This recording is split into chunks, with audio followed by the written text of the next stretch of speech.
मेरा नाम रवि है। मैं दिल्ली शहर का रहने वाला हूँ। मेरे पापा का बहुत बड़ा बिजनेस था जो अब उनके मरने के बाद मैंने संभाला हुआ है।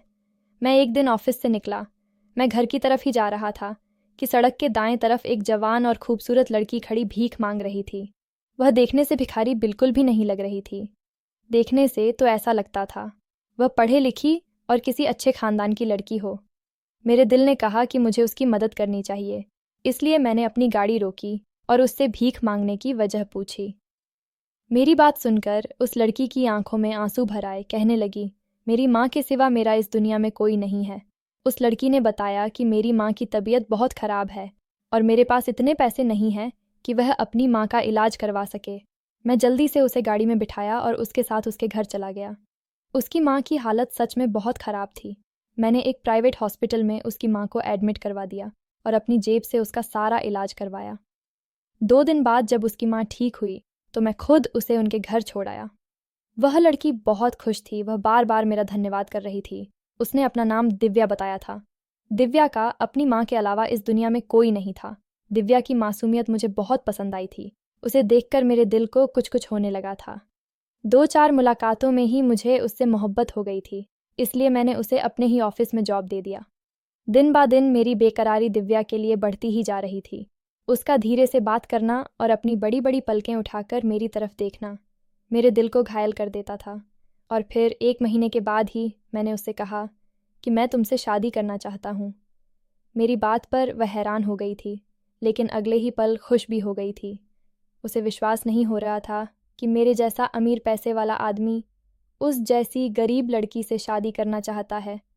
उसकी माँ को भी इस बात से कोई परेशानी नहीं थी, बल्कि वह भी बहुत खुश थी कि वह अपने फ़र्ज से फ्री हो जाएंगे। मेरे माँ बाप तो इस दुनिया में थे नहीं। एक बड़ी बहन थी, उन्हें रिश्ता लेने के लिए भेजा, मगर दीदी ने कहा कि उन लोगों की डिमांड बहुत है।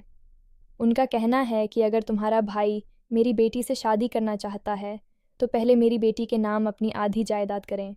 वह ऐसी औरतें नहीं हैं जैसा तुम उन्हें समझते हो। मुझे दीदी की बात पर विश्वास नहीं आया और सीधा दिव्या के घर पहुंच गया। मैंने सोचा मैं खुद दिव्या और उसकी माँ से बात करूंगा। अगर वह चाहती है कि मैं अपनी आधी जायदाद उनकी बेटी के नाम कर दूं, तो मैं यह भी करने के लिए तैयार था। दिव्या के बिना रहने के बारे में तो मैं सोच भी नहीं सकता था। हो सकता है दिव्या की माँ को अपनी बेटी के फ्यूचर के लिए कुछ फिक्र हो। उन्हें डर हो कि कहीं मैं उनकी बेटी को फ्यूचर में छोड़ ना दूं। इसीलिए वह अपनी बेटी की सेफ्टी के लिए ऐसा करना चाहती हूँ। इसीलिए मैं इस बात पर भी तैयार था। मैंने देखा कि दिव्या के दरवाजे पर ताला लगा हुआ था। मैंने आसपास के लोगों से पता किया तो उन्होंने बताया कि यहाँ पर वो लोग किराए पर रहते थे और कल ही हमेशा हमेशा के लिए ये घर छोड़कर चले गए हैं। वह लोग हमेशा हमेशा के लिए शहर छोड़कर जा चुके थे। मैं हैरानों परेशान था। दिव्या तो इस रिश्ते को लेकर कितना खुश थी और उसकी माँ को भी शादी से कोई परेशानी नहीं थी। फिर भला वह लोग सब कुछ छोड़ छाड़ के चले गए थे। मैं पागलों की तरह दिव्या को ढूंढ रहा था। उसका मोबाइल फ़ोन भी बंद जा रहा था। मुझे वह लड़की दोबारा नहीं मिली। मैंने उसे पूरे दिल्ली शहर में ढूंढा था, मगर वह तो पता नहीं कहाँ चली गई थी। धीरे धीरे 6 महीने गुजर गए थे। उसका नंबर अभी तक बंद था। मैं हैरान था कि अगर उसने मुझसे शादी नहीं करनी थी तो फिर शादी करने के लिए राज़ी ही क्यों हुई थी, और अगर राज़ी हो गई थी तो ये शहर छोड़ने का क्या मतलब था। मेरी दीदी मुझे कहती कि कुछ लोग इस काबिल नहीं होते कि उन्हें इतना इज्जत सम्मान और उनकी उम्मीदों से बढ़कर उन्हें दिया जाए। तुम्हारा दिल साफ है और तुम हर किसी को अपनी तरह समझते हो, हर किसी पर बहुत जल्दी विश्वास कर लेते हो। सब लोग वैसे नहीं होते जैसा तुम समझते हो। अब इस लड़की को देख लो। तुमने उसके लिए क्या कुछ नहीं किया और वह किसी और लड़के की खातिर तुम्हें छोड़कर चली गई है। इसलिए तुम भी उस लड़की को भूल जाओ। मैं खुद तुम्हारे लिए एक अच्छी और प्यारी सी लड़की लाऊंगी कि तुम देखते रह जाओगे। मैंने कहा, लेकिन दीदी वह मेरे साथ शादी करने के लिए बहुत खुश थी। फिर भला वह किसी दूसरे लड़के की खातिर मुझे क्यों छोड़ देती। दीदी ने कहा, हो सकता है उसे तुमसे भी अमीर लड़का मिल गया हो, इसीलिए उसने तुम्हें छोड़ दिया है। मैं फिर दीदी के सामने कुछ नहीं कह सका था, क्योंकि वह मेरे माँ के समान थी। मैं उनका बहुत सम्मान करता था। मैंने दिव्या की खातिर अपना समय अपना सब कुछ दांव पर लगा दिया था। उसको भूल जाना आसान नहीं था। उसने मेरा दिल तोड़ दिया था, मुझे धोखा दिया था। लड़कियां तो मेरे पीछे दीवानी थीं, मुझे खुद शादी के लिए प्रपोज करती थीं, लेकिन मैं अपनी पत्नी के रूप में एक सिंपल सी लड़की चाहता था जो मुझे सच्ची मोहब्बत दे सके, और वह सिंपल सी लड़की और सच्ची मोहब्बत देने वाली लड़की मुझे दिव्या में नज़र आई थी, और इसीलिए मैं उस पर दिल हर बैठा था। मैंने दिव्या को तलाश करने में ज़मीन आसमान यहाँ से वहाँ कर दिए, पर न जाने वह दुनिया के किस कोने में छुप गई थी। समय गुजरता रहा और 2 साल गुजर गए, जब दीदी ने एक दिन कह दिया, अब मैं तुम्हारी शादी करके रहूँगी। आखिर कब तक जाने वाले का दुख मनाते रहोगे? जिन्हें साथ निभाना हो वो बीच रास्ते में छोड़कर नहीं जाया करते। मैं और तुम्हारे जीजू सिर्फ तुम्हारी वजह से इस घर में रहते हैं। अब शादी कर लो ताकि मैं भी अपने घर जा सकूं। आखिर कब तक यहाँ पड़ी रहूंगी? मेरी दीदी और उनके पति इसी घर में रहते थे। वह मेरी सौतेली बहन थी, पर फिर भी मेरा बहुत ख्याल रखती थी। उन्होंने ज़िंदगी के हर मोड़ पर मेरा साथ दिया था। मेरे पापा ने 2 शादियाँ की थीं। एक शादी अपने घर वालों की मर्ज़ी से और दूसरी शादी खुद अपनी पसंद से की थी। पापा की पहली पत्नी से एक बेटी थी जो मेरी दीदी है, और वह मुझसे 8 साल बड़ी है। और मैं दूसरी पत्नी से था जिससे पापा ने पसंद की शादी की थी। और जिस दिन पापा मेरी माँ को अपने घर लेकर आए थे तब मैं 2 साल का था। पहले तो दादा ने पापा का बहुत विरोध किया था, मगर जब देखा कि मेरी माँ ने उन्हें इस घर का वारिस दिया है तो उन्होंने मेरी माँ को स्वीकार कर लिया था। और फिर मैं और मेरी माँ वहीं रहने लगे। जैसे जैसे मैं बड़ा होता गया मुझे अपने खानदान वालों से प्यार मिलता गया। दादा दादी पापा बुआ सब मुझे बहुत प्यार करते थे, पर मेरी दीदी मुझसे बहुत चिढ़ा करती थी। वह कहती कि तुम तो बहुत मनहूस हो, जब से आए हो मुझसे ज़्यादा सब तुम्हें प्यार करते हैं। तुम्हारे आते ही सब ने मुझे इग्नोर करना शुरू कर दिया है। दीदी मुझे मारा भी करती थी तो मैं पापा से शिकायत लगाया करता था, और पापा कहते कि तुम दोनों बहन भाई हो, बस माँ अलग अलग है तो क्या हुआ, मगर तुम दोनों मेरी ही औलाद हो। अगर ऐसे लड़ते रहे तो सब क्या कहेंगे कि दोनों बच्चे कितने बदतमीज़ हैं। मैं पापा से कहता कि मैं दीदी से नहीं लड़ता, वही मुझसे झगड़ा करती है। और मेरी माँ भी मुझे यही कहती थी कि कोई भी औरत चाहे वह घर के अंदर हो या घर के बाहर, उसका हर हाल में सामान करना चाहिए, और तुम्हारी दीदी तुमसे बड़ी है। कभी कुछ कह दे तो चुपचाप उसका कहना मान लेना, और कभी उससे बहस मत करना। अच्छे बच्चों की यही निशानी होती है। बहनें तो बहुत प्यार करने वाली होती हैं। मम्मी की नसीहत सुनकर मैं दीदी से सॉरी बोल देता था और कहता कि ठीक है दीदी, अब मैं आपकी सारी बातें मानूंगा। मेरी ये बात सुनकर पापा प्यार से मेरा माथा चूम लेते थे और दीदी पाँव पटकती हुई कमरे से चली जाती थी। धीरे धीरे मैं बड़ा होता गया, और जब एक दिन माँ सीढ़ियों से गिरी और उनके सर पर गहरी चोट लगी, जिससे वह 2 दिन सांस तो लेती रही, मगर तीसरे दिन वह मुझे छोड़कर इस दुनिया से चली गई। मैं उस समय 11 साल का हो चुका था। मुझे ऐसा लगता कि जैसे मौत ने मेरे घर का रास्ता देख लिया है, क्योंकि अगले 2 सालों में दादा और दादी भी चले गए थे। इन 3 मौतों से पापा बिल्कुल टूट के रह गए थे। अब वह मेरा पहले से भी ज़्यादा ख्याल रखने लगे थे, और मेरी बड़ी माँ से कहते कि अब घर को संभालना तुम्हारी जिम्मेदारी है। वह पापा के सामने मुझे बहुत प्यार से बात करती, और जब पापा कमरे से चले जाते हैं तो मुझसे कहती कि तुम मेरी सौतन की औलाद हो, अपनी माँ के साथ ही मर जाते तो अच्छा होता। जिस दिन से तुम माँ और बेटा हमारे घर में आए हो, हमारे घर को नज़र लग गया है। पहले कैसे हमारे घर में खुशियाँ हुआ करती थीं। तुम लोगों का मनहूस साया जब से पड़ा है, खुशियाँ भी इस घर से रूठ चुकी हैं। वह मुझे धिक्कारती हुई कमरे से चली जाती। मैं कितनी देर तक रोता रहा कि मेरा क्या कसूर था, क्या मैं सच में मनहूस हूँ। पर मेरी दीदी मुझसे बहुत चिढ़ा करती थी। वह कहती कि तुम तो बहुत मनहूस हो, जब से आए हो मुझसे ज़्यादा सब तुम्हें प्यार करते हैं। तुम्हारे आते ही सब ने मुझे इग्नोर करना शुरू कर दिया है। दीदी मुझे मारा भी करती थी तो मैं पापा से शिकायत लगाया करता था, और पापा कहते कि तुम दोनों बहन भाई हो, बस माँ अलग अलग है तो क्या हुआ, मगर तुम दोनों मेरी ही औलाद हो। अगर ऐसे लड़ते रहे तो सब क्या कहेंगे कि दोनों बच्चे कितने बदतमीज़ हैं। मैं पापा से कहता कि मैं दीदी से नहीं लड़ता, वही मुझसे झगड़ा करती है। और मेरी माँ भी मुझे यही कहती थी कि कोई भी औरत चाहे वह घर के अंदर हो या घर के बाहर, उसका हर हाल में सामान करना चाहिए, और तुम्हारी दीदी तुमसे बड़ी है। कभी कुछ कह दे तो चुपचाप उसका कहना मान लेना, और कभी उससे बहस मत करना। अच्छे बच्चों की यही निशानी होती है। बहनें तो बहुत प्यार करने वाली होती हैं। मम्मी की नसीहत सुनकर मैं दीदी से सॉरी बोल देता था और कहता कि ठीक है दीदी, अब मैं आपकी सारी बातें मानूंगा। मेरी यह बात सुनकर पापा प्यार से मेरा माथा चूम लेते थे, और दीदी पाँव पटकती हुई कमरे से चली जाती थी।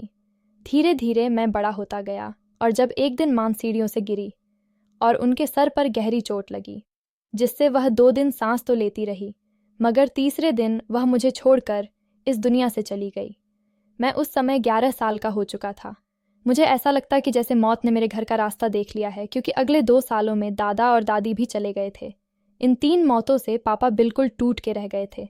अब वह मेरा पहले से भी ज़्यादा ख्याल रखने लगे थे और मेरी बड़ी माँ से कहते कि अब घर को संभालना तुम्हारी जिम्मेदारी है।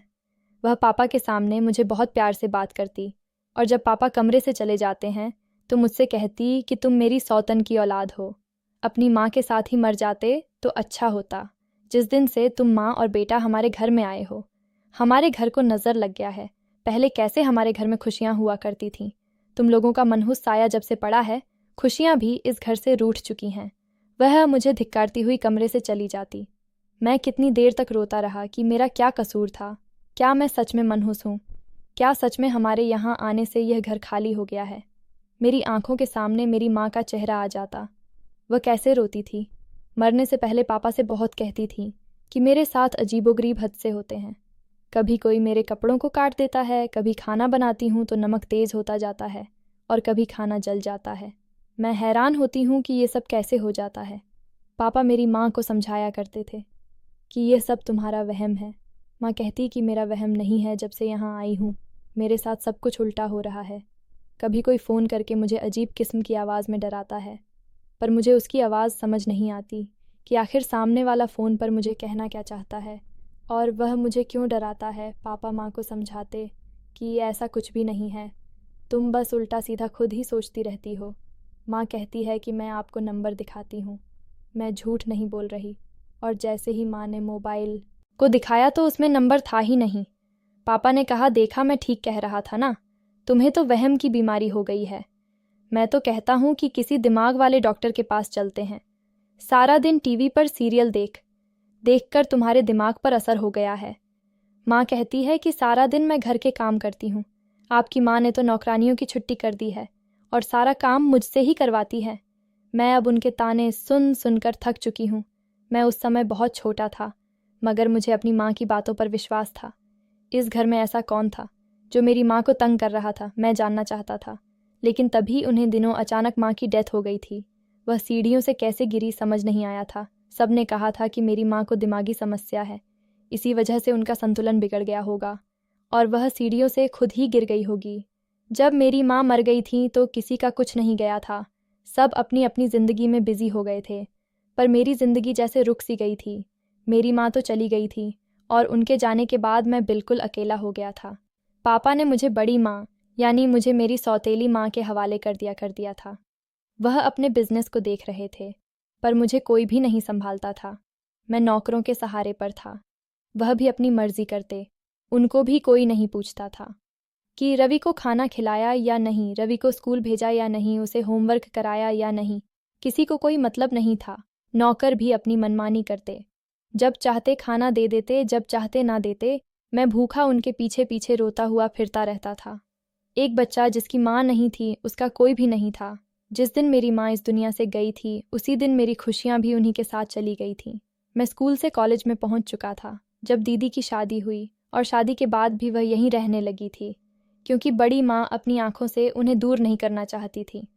और फिर एक दिन रोड एक्सीडेंट में पापा और बड़ी माँ की भी डेथ हो गई। वह दोनों एक रिश्तेदार की शादी में जा रहे थे कि गाड़ी की टक्कर एक बस से हो गई और दोनों ने मौके पर ही दम तोड़ दिया। और फिर उसके बाद सब कुछ मेरी दीदी और मेरे जीजा ने संभाल लिया। पापा के वकील ने बताया कि मेरे पापा पहले ही सब कुछ मेरे नाम कर चुके हैं और मेरी माँ इकलौती थी, उनका सब कुछ पहले से ही मेरे नाम पर था। दीदी को पापा ने शादी के समय उनका हक दे दिया था, लेकिन इस बात का मुझे नहीं पता था। दीदी सदमे में थी, लेकिन मैं उनका बहुत ख्याल रखता और फिर धीरे धीरे दीदी का व्यवहार मेरे साथ ठीक हो गया। दीदी के अच्छे व्यवहार से मैं बहुत खुश था। दुनिया में मेरा था ही कौन। दीदी से प्यार मिला तो ज़िंदगी में जैसे खुशी की लहर दौड़ गई थी। दीदी कहती कि बड़ी बहनें भी माँ की जगह होती हैं, कभी खुद को अकेला मत समझना। मैं बहुत खुश हो गया था। अब मैं अपनी पढ़ाई भी अच्छे से जारी रख सकता था। एक दिन दीदी ने कहा कि जब तक तुम्हारी शादी नहीं हो जाती, मैं और तुम्हारे जीजा यही रहेंगे। अब माँ बाप के बाद मेरा तुम्हारे अलावा कोई नहीं है। मैंने कहा, दीदी आपको कभी भी कहीं जाने की ज़रूरत नहीं है, आप हमेशा यही रहे। तब दीदी ने कहा कि क्या पता कल को तुम्हारी पत्नी आ जाए, वह मुझे इस घर में सहन न करे, तो फिर मैं कहाँ जाऊंगी, मेरे ससुराल वाले क्या बोलेंगे कि इतने साल जिस भाई के घर में रही उसी ने अब घर से निकाल दिया, तो तुम ऐसा करो घर मेरे नाम कर दो। मैंने कहा, दीदी ये कौन सी बड़ी बात है, ये घर जितना मेरा है उतना ही आपका ही है, मैं ये घर आपके नाम कर दूंगा। मेरी बात सुनकर दीदी बहुत खुश हुई। समय गुजरता गया, मैं अपनी पढ़ाई पूरी की और फिर ऑफिस जाने लगा और पापा का बिजनेस संभाल लिया। और फिर दीदी ने अपनी पसंद से मेरी शादी एक लड़की से कर दी। शादी की रात जैसे ही मैं कमरे में पहुंचा, मेरी पत्नी की तबीयत खराब हो गई। मैं जल्दी से उसे लेकर अस्पताल पहुंचा, लेकिन वह मर चुकी थी। मेरे सास ससुर भी वहीं अस्पताल आ गए थे। उन्होंने पुलिस बुला ली और मुझ पर इल्ज़ाम लगा दिया कि मैंने ही उनकी बेटी को मारा है। मेरे ससुर ने मुझे एक थप्पड़ मारा और मुझे पुलिस पकड़ कर ले गई। बड़ी मुश्किल से 3 महीने के बाद मेरे जीजा ने मुझे जेल से छुड़वाया। धीरे धीरे मैं इस हादसे को भूल गया था, हालांकि इसे भूलने में मुझे काफ़ी समय लग गया था। और फिर ज़िंदगी धीरे धीरे रूटीन पर आ गई थी और फिर मुझे दिव्या मिली। मुझे उससे मोहब्बत हो गई थी, मगर फिर अचानक से वह भी गायब हो गई। मैं उसकी मोहब्बत में दीवाना हो गया था। उसे दिन रात दीवानों की तरह ढूंढा, लेकिन वह मुझे नहीं मिली। दिव्या के जाने से मैं बिल्कुल टूट गया था। अब तो मुझे लगने लगा कि सच में मैं मनहूस हूँ, जो सबकी खुशियों को खा जाता हूँ। दीदी ने मुझे बहुत समझाया कि दिव्या को भूल जाओ, वो बहुत धोखेबाज और लालची लड़की थी। मैं तुम्हारे लिए दिव्या से भी अच्छी लड़की लेकर आऊँगी और तुम्हारी पत्नी बनाऊँगी। देखना, वह तुम्हें बहुत प्यार देगी और तुम्हारी ज़िंदगी स्वर्ग हो जाएगी। मैं भी धीरे धीरे दिव्या को भुलाने की कोशिश करने लगा था। दीदी ने मेरा ऐसे में बहुत साथ लिया दिया था, उन्होंने मुझे बहुत संभाला था। धीरे धीरे ज़िंदगी रूटीन पर आने लगी थी और फिर दीदी के ज़िद पर मैंने दूसरी शादी उनकी एक दोस्त की बेटी से कर ली। मगर हैरत की बात थी कि शादी की रात मेरी दूसरी पत्नी भी मर गई। मैं बहुत दुखी था क्योंकि यह दूसरी बार था। अब तो कोई भी लड़की मुझसे शादी करने के लिए राज़ी नहीं थी और मैंने भी दीदी से साफ साफ कह दिया कि मुझे शादी ही नहीं करनी है, बल्कि मैं यह देश छोड़कर यहाँ से जा रहा हूँ। दीदी ने रोना शुरू कर दिया, कहने लगी कि तुम चले गए तो मेरा क्या होगा, मेरा एक ही तो भाई है और तुम भी मुझे छोड़कर जा रहे हो। लेकिन अब मैं अपनी ज़िंदगी से तंग आ चुका था। 30 साल की उम्र में ही मैं बहुत कुछ देख और सह लिया था। मैं इंडिया से बाहर जाने की तैयारी कर रहा था। मेरा दिल अब यहाँ बिल्कुल नहीं लगता था कि उन्हीं दिनों एक बूढ़ी औरत मेरे ऑफिस में आई। उसने अपना चेहरा छुपाया हुआ था। वह मेरे पैरों में गिरकर रोते हुए मुझसे बोली कि मेरे घर 2 अपाहिज लड़कियां हैं, तुम उनसे शादी कर लो, तुम्हारी किस्मत बदल जाएगी। मैं बूढ़ी लाचार औरत अब उनका और सहारा नहीं बन सकती। मेरे जाने के बाद पता नहीं मेरी अपाहिज बच्चियों का क्या होगा। तुम उनका सहारा बनोगे तो भगवान तुम्हें इसका फल ज़रूर देगा। मुझे उस बूढ़ी औरत पर दया आ गई और मैंने बहुत सोचने के बाद हाँ कर दी और फिर उनसे शादी कर ली। शादी के बाद मैं उन्हें अपने एक दूसरे घर ले गया। वह दोनों बाहर ही सोफे पर बैठी थीं। जब मैंने घूंघट हटाया तो मेरी जान निकल गई, क्योंकि वह तो मेरी पहली दोनों पत्नियां थीं, लेकिन उनके आधे चेहरे जले हुए थे और देखने में बहुत ही भयानक लग रहे थे। वह तो मर चुकी थी, लेकिन जिंदा कैसे हो गई थी? मैं हैरान रह गया। जब उस बूढ़ी औरत ने अपने चेहरे से मास्क उतारा तो मैं फटी फटी आंखों से उनका चेहरा देखने लगा। वह तो मेरे घर में काम करने वाली नौकरानी थी, जिन्होंने माँ के जाने के बाद मुझे संभाला था। नौकरानी पापा के समय से हमारे घर में काम करती थी। मैं उन्हें माँ सी कहता था और फिर वो अचानक से कहीं चली गई थी। मैं हैरान था और अपनी पत्नियों को देखकर परेशान भी था। मैंने मासी से पूछा, यह सब क्या है और ये जिंदा कैसे हुई? ये तो मर चुकी थी। मासी ने मुझसे कहा कि बेटा, तुम्हारे साथ बहुत बड़ी साजिश हुई है, मैं तुम्हें सारा सच बताती हूँ। मासी ने कहा कि जब तुम्हारे पापा तुम्हारी माँ को घर लेकर आए थे तो तुम्हारी सौतेली माँ ने उन्हें स्वीकार नहीं किया था। वह उन्हें दिमागी तौर पर मरीज बनाने पर तुली हुई थी और फिर धीरे धीरे उसे दिमागी मरीज बना ही दिया। उस दिन अगर तुम्हारी माँ बच जाती तो सबको सच्चाई पता चल जाती। तुम्हारी माँ को एक ऐसी दवा दी जा रही थी जिससे वह अंदर ही अंदर खत्म हो रही थी और यह सब तुम्हारी सौतेली माँ कर रही थी। और फिर तुम्हारी माँ की मौत हो गई। उसके बाद वह माँ बेटी तुम्हें ख़त्म करना चाहती थी। तुम्हारे खाने में कुछ ना कुछ मिला कर देती थी, लेकिन मैं वह खाना बदल दिया करती। मैं यह सब बड़े साहब को बताना चाहती थी। मैं जब भी उनके पास जाती तो कोई ना कोई उनके पास होता। और फिर तुम्हारी बड़ी माँ और पापा की भी डेथ हो गई और सब कुछ तुम्हारी दीदी ने संभाल लिया, जिस पर तुम्हें अंधा विश्वास है, पर वह ऐसी नहीं है जैसा तुम उसे समझते हो।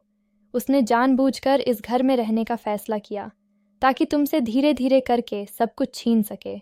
जब उसे पता चला कि सारी जायदाद तुम्हारे नाम पर है और उसे कुछ नहीं मिलने वाला, तब उन दोनों पति पत्नी ने सोचा, क्यों ना तुम्हारी जिंदगी बर्बाद कर दी जाए ताकि तुम खुद ही सब कुछ उसके हवाले करके ये देश ही छोड़कर चले जाओ और कभी दोबारा शादी ना करो। जिस लड़की को तुम पसंद करते थे वह खुद नहीं भागी थी।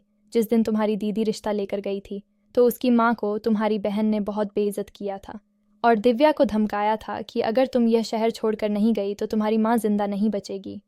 दिव्या से यह भी कहा था कि शहर छोड़ने के बाद तुम रवि से किसी भी तरह का कोई कांटेक्ट नहीं करोगी, नहीं तो ये तुम्हारे लिए बहुत ही बुरा होगा।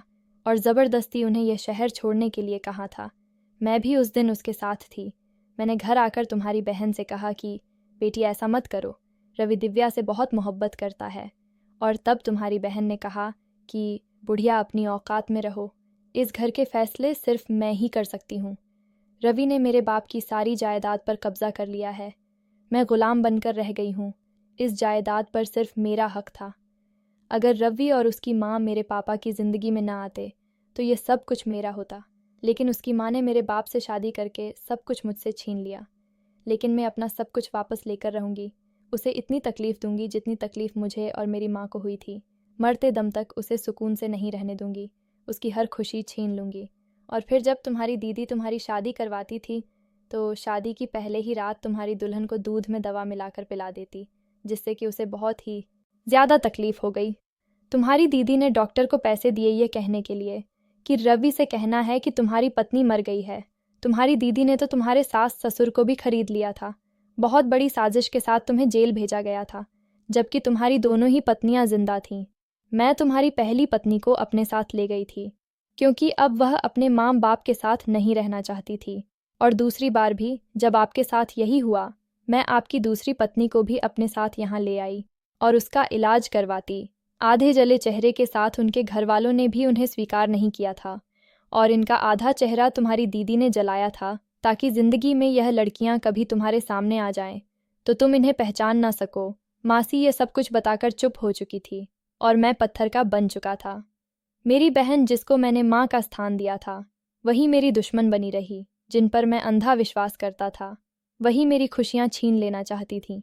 मैं अपनी दोनों पत्नियों को अपने साथ लेकर अपने घर आ गया।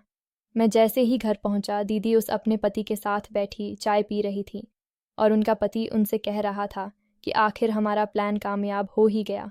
तुम्हारा पागल भाई देश छोड़कर जा रहा है। उसका टिकट भी कंफर्म हो चुका है। उसके बाद सारा बिजनेस पैसा हमारा होगा। हम ऐश करेंगे। और तभी अचानक उनकी नज़र मुझ पर पड़ी थी तो उनके चेहरे का रंग बदल गया था। वह अपनी जगह से उठ गए। मेरी पत्नी अभी मेरे साथ थी।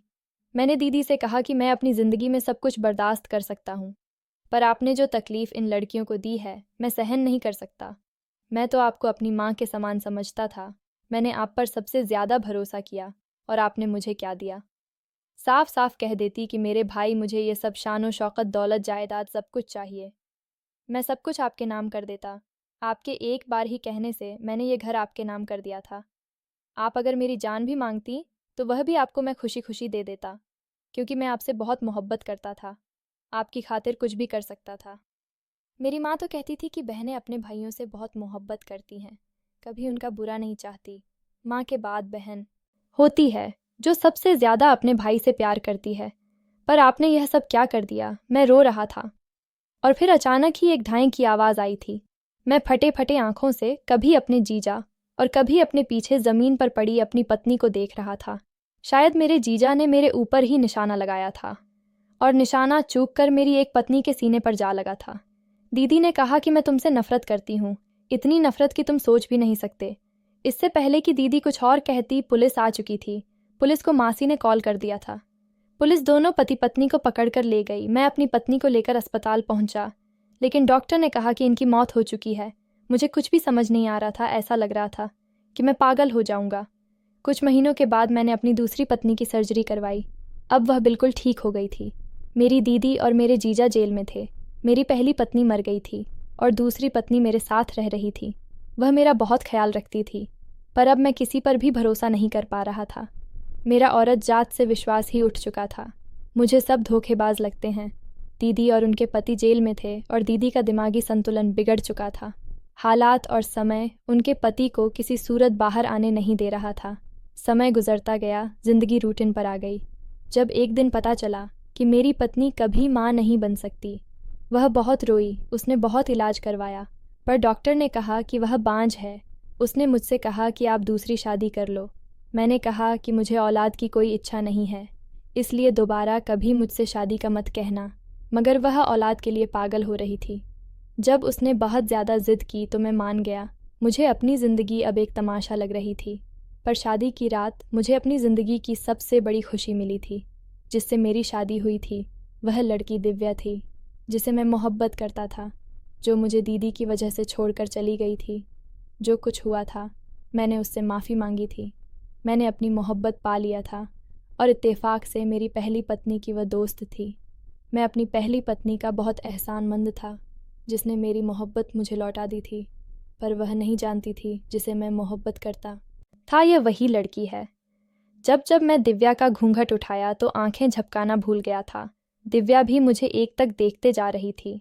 विश्वास नहीं हो रहा था मेरी मोहब्बत, जिसे मैं पागलों की तरह ढूंढा था, आज मेरी पत्नी के रूप में मेरे सामने बैठी हुई थी। दिव्या के चेहरे पर एक शरारती मुस्कान थी। कहने लगी, मुझे पता था आपने मुझे कितना ढूंढा है। आपकी मोहब्बत और तड़प अच्छी तरह पता है। मुझे जितनी मोहब्बत और तड़प आपको मेरे लिए थी, उतनी ही मोहब्बत मुझे भी आपसे थी। लेकिन आपकी दीदी के मजबूर करने पर मैं अपनी माँ को लेकर चली गई थी। जिया जो आपकी पत्नी है वह मेरी सहेली थी, लेकिन यहाँ से जाने के बाद उससे बातचीत होना बंद हो गई थी। कुछ ही समय पहले मेरी उससे बातचीत होना शुरू हुई थी। जिया को मेरी मोहब्बत के बारे में सब कुछ पता था। जब मैंने उसके पति की तस्वीर देखी तो मेरी आंखों से आंसू झलक पड़े थे और मेरी आंखों में चमकते आंसू देखकर वह सब कुछ समझ चुकी थी और उसने मुझे आपसे शादी करने के लिए जिद करने लगी। जिया के लिए मेरे दिल में प्यार और सम्मान और भी ज़्यादा बढ़ गए। वह बहुत अच्छी थी। अब तक उसने मेरा बहुत ख्याल रखा था और दिव्या के रूप में मुझे वह खुशी दी थी कि मैं उसका जितना धन्यवाद करता कम था। मैंने कसकर दिव्या को अपने सीने से लगा लिया। ऐसा लगा जैसे तपते रेगिस्तान में बारिश की फुहारें पड़ गई हों। दिल को सुकून मिल गया था। अब मेरी ज़िंदगी में खुशियाँ आ चुकी थीं। आज मैं 2 बेटियों का बाप हूँ। मेरी दोनों पत्नियों मिलकर रहती हैं और मेरे बच्चे अपनी बड़ी माँ के साथ रहते हैं। बच्चे मेरी पत्नी जिया को मम्मी कहती हैं, जबकि अपनी सगी माँ को छोटी माँ कहकर पुकारते रहते हैं। मैं हंसता रहता हूँ। जिंदगी में कभी भी सिक्के का एक पहलू देखकर फैसला नहीं करना चाहिए। कभी कभी ऐसा नहीं